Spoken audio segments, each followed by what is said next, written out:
আসসালামু আলাইকুম। সবাই কেমন আছেন? আশা করি সবাই ভালো আছেন। স্বাদ ও স্বাদের গল্পের সাথে আবারও আসলাম আপনাদের জন্য স্বাদ ও লাবণ্যময় বিকেলের নাস্তার জন্য নিয়ে আসলাম চিড়ে দিয়ে মজার একটা নাস্তা। দেখার জন্য সাথেই থাকুন, আমার ফেসবুক পেজে ফলো করুন। আজকে দেখাবো আপনাদেরকে নতুনভাবে আমি চিড়ে নিয়েছি, এখানে দেখতেই পাচ্ছেন। চিড়ে দিয়ে সুন্দর একটা বিকেলের নাস্তা তৈরি করে দেখাবো। তো চিড়ে আমি এখন এটাকে প্যাকেটটা কেটে নিয়ে নেব। কেটে চিড়ে নিলাম। এটা কিন্তু লাল চিড়ে দেখতেই পাচ্ছেন। এটা কিন্তু সাদা চিড়েও পাওয়া যায়, আপনারা যেটা যার কাছে ভালো লাগে সে সেটাই খেতে পারেন, কোনো অসুবিধা নেই। তো এটার জন্য আমি নিয়ে নিলাম একটা ডিমটাকে আমি ফেটে নিয়ে নিলাম। আর এখন আমি চিড়েটাকে ভালোভাবে ধুয়ে নেব। তার জন্য আমি চলে আসলাম বেসিনে। এখন আমি এটাকে ভালোভাবে একটু ধুয়ে নেবো পানি দিয়ে। ভালোভাবে ধুয়ে নিলাম, নিয়ে আমি এটাকে একটু পানি দিয়ে ভিজে রাখবো 3-4 মিনিটের মতো। তারপর এটাকে আমি ঝরে একটা ঝারঝি থেকে নিয়ে নেব। এই ফাঁকে এটার জন্য কি কি উপকরণ নিচ্ছি সেটা দেখাবো। চিড়েটাকে রান্নার জন্য আমি এখানে আদা কুচি নিছি, রসুন কুচি, পেঁয়াজ কুচি আর কাঁচামরিচ নিছি। তো বাকিটা চুলায় দেখাবো। চুলাতে আর এখানে একটা প্যান বসে দিচ্ছি, দিয়ে আমি দিয়ে দিচ্ছি তেল, দেখতেই পারছেন। এটাতে হালকা চিড়ে রান্না হবে। এখানে একটা প্যানে আমি তেল দিচ্ছি, এটাতে একটু ডিমটাকে ভেজে নেব।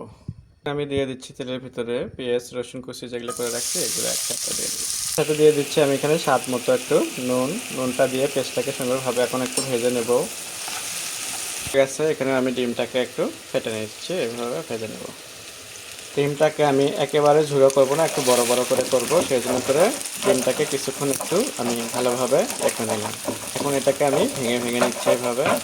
ডিমটা হয়ে গেছে, আমি ডিমের চুলাটাকে এখন অফ করে দিচ্ছি। আমি কিন্তু পেঁয়াজ ভাজাও দেখতেই পাচ্ছেন একটু কালার এসে গেছে। এটা আর হালকা একটু করে নেব, বেশি একটা কালার করবো না, এটা তাহলে তেতো হয়ে যাবে। পেঁয়াজটাকে সুন্দর একটা কালার এসে গেছে আর আমার এটা কিন্তু ভাজা হয়ে গেল। আর আমি এখানে দিয়ে দিচ্ছি ভিজে রাখা আমি চিড়েটা দিয়ে দিলাম। এটা দেওয়ার পরে আমি এখন ভালোভাবে মিশে নেব। আর এখানে দেখতেই পাচ্ছেন হলুদ দিইনি, আপনার চাইলে হলুদ দিতে পারেন, কারণ আমি হলুদ দিলাম না, এটা হালকা লাল চিড়ে সেই জন্য। সাদা চিড়ে হলে আমি একটু হলুদ দিয়ে কালার করতাম সুন্দর একটা। তো যাই হোক, একার সময় একাধভাবে আপনারা রান্না করবেন, তাহলে দেখবেন যে নতুনভাবে টেস্ট খুঁজে পাবেন। তো আমি এইভাবে আজকে এটাকে রান্না করে দিচ্ছি বিকেলকার নাস্তা হিসেবে। আর আশা করি আপনাদেরও ভালো লাগবে। আর আপনাদের যদি ভালো লাগে থাকে তাহলে বাসায় আপনারাও একবার হলেও এভাবে রান্না করবেন। সেটাকে এখন ভালোভাবে আমি মিশিয়ে নেব। এটা কিন্তু সহজে রান্না হয়ে যায়। আমি এখানে নামানোর আগ দিয়ে দিচ্ছি একটু আদনি মটর। এটা কিন্তু হোস্টেলে দেয়, বড় বড় হোটেলে, সেই জন্য করে আমি আপনাকে দিয়ে দেখালাম। এটা বাসায় দিয়ে একসঙ্গে দেবেন ভালো ভালো খাবার, তাহলে টেস্ট একদম হোটেলের মতো পাবেন। আর দিয়ে দিচ্ছি ধনে পাতা, তো দিয়ে দিচ্ছি ভেজে রাখা ডিমগুলো দিয়ে এখন নাড়াচাড়া করে আমি চুলাটাকে অফ করে দেবো।